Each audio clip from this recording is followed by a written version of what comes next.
You've done an amazing job, but it keeps coming up, the rare earths problem with China, where we negotiate with them, they say they're going to sell us rare earths, then something happens, they change their mind, they stop it.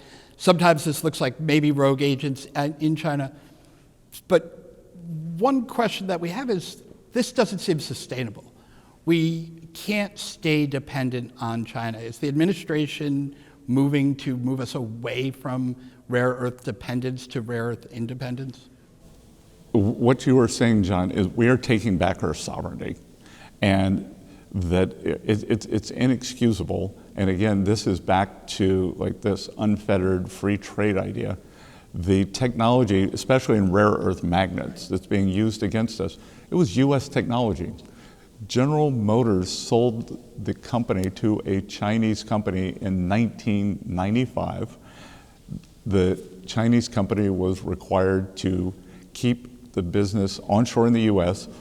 5 years and a day. They moved it to China. Since then, anytime anyone tries to stand up one of these rare earths critical mineral facilities, Chinese come in, they flood the market, unfair competition, and no administration has done anything about it. President Trump tried to in the first administration, and the environmentalists we'd rather be poor.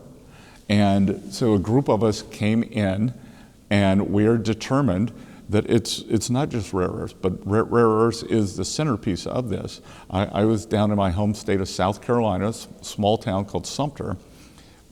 2 weeks ago, the first rare earth magnet made in the U.S. in 25 years was made in Sumter, South Carolina. Oh, congratulations. And they're gonna have the plant opening. Maybe you all want to come down with me for it in January or February.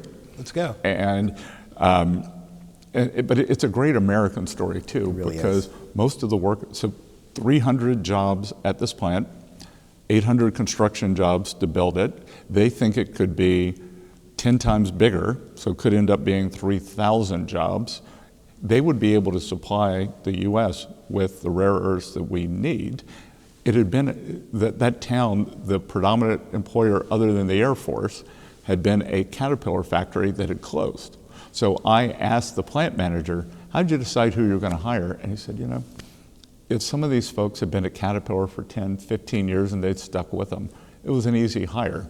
So, like, that's what reindustrialization looks like. Right. Same trip, I went to the Boeing plant in Charleston. Because of all the trade deals, they are expanding their Dreamliner facility by 50%, 1,000 new great paying, great benefit jobs in Charleston, South Carolina.